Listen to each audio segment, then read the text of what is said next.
پاگل ہونے کی بہت سی وجوہات میں پہلی 3 وجوہات دولت، دولت اور صرف دولت ہوتی ہے۔ آج کا فیصلہ جس میں قانون جیت گیا اور پیسہ اور طاقت ہار گئی۔ پاکستان کی اعلیٰ عدالت نے نور مقدم کیس کا فیصلہ سنا کر پیسے والوں کا منہ ہمیشہ کے لیے بند کر دیا کہ قانون سے بڑا کوئی نہیں، حتیٰ کہ پیسہ بھی نہیں۔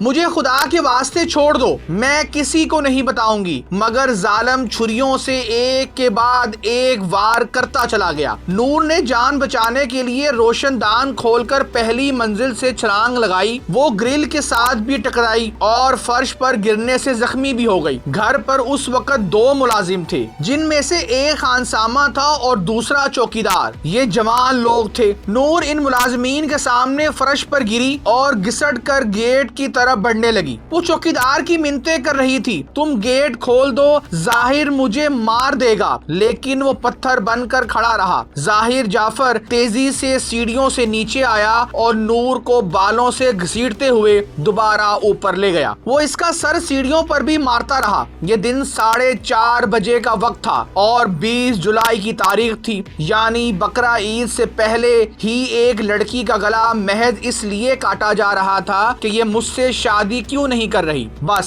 یہی سوچ سوچ کر وہ نور کو مارتا جا رہا تھا اور گالیاں دیتا جا رہا تھا۔ گھر کے ملازموں نے ظاہر جعفر کے والدین کو فون کر کے سب بتایا، مگر والدین کے سر پر بھی پیسے کا نشہ چڑھا ہوا تھا اور انہوں نے تمام واقعے کو بیٹے کا ایڈونچر سمجھا۔ بالآخر نور مقدم جان کی بازی ہار گئی۔ کمرے میں خون ہی خون تھا اور نور کا سر اس کی گردن سے علیحدہ ایک طرف پڑا تھا۔ شوکت مقدم پاکستان نیوی کے سابق آفیسر رہے۔ ریٹائرمنٹ کے بعد 2 ملکوں جنوبی کوریا اور قزاقستان میں پاکستان کے سفیر رہے۔ ان کی 2 بیٹیاں اور ایک بیٹا ہے، جن میں سے ایک بیٹی کا نام نور مقدم تھا، جو اسلام آباد کے پوش ایریا میں بڑی بے دردی سے قتل کر دی گئی۔ دوسری جانب قتل کرنے والوں کا خاندان بھی معمولی نہیں۔ جعفر برادرز کے ایک بھائی عبدالقادر جعفر لندن میں پاکستان کے ہائی کمشنر بھی رہے۔ ان کے صاحبزادے ذاکر جعفر بھی ارب پتی ہیں۔ ذاکر جعفر کا بزنس برطانیہ اور امریکہ تک پھیلا ہوا ہے۔ کراچی میں رہتے ہیں، لیکن امیروں کی طرح انہوں نے بھی اپنا ایک گھر اسلام آباد کے پوش ایریا F74 میں بنایا اور فیملی کراچی اور اسلام آباد دونوں جگہوں پر رہتی رہی۔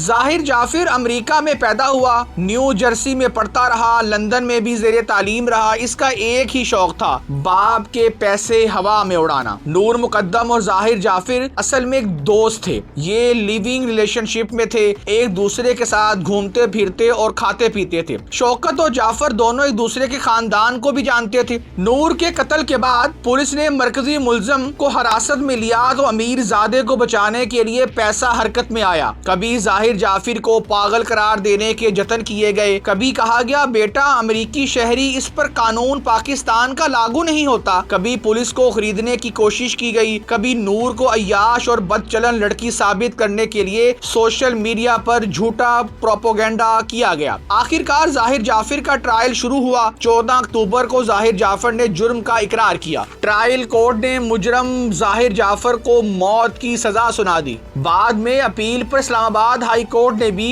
مجرم کی سزا موت برقرار رکھی، جس کے بعد ظاہر جعفر نے سزائے موت کے فیصلے کے خلاف سپریم کورٹ میں اپیل دائر کی تھی۔ سپریم کورٹ میں کئی سماعتوں کے بعد آج فیصلہ دے دیا گیا۔ سپریم کورٹ نے ٹرائل کورٹ اور ہائی کورٹ کے فیصلوں کو برقرار رکھتے ہوئے ظاہر جعفر کی معافی مسترد کرتے ہوئے سزائے موت کا فیصلہ کر دیا۔ سپریم کورٹ میں نور مقدم قتل کیس میں سزائے موت کے خلاف دائر درخواست پر سماعت جسٹس ہاشم کاکڑ کی سربراہی میں 3 رکنی بینچ نے کی۔ سوشل میڈیا سپریم کورٹ کے اس فیصلے کی تعریف کر رہا ہے اور کہہ رہا ہے کہ آج سچ میں پیسہ ہار گیا اور قانون جیت گیا۔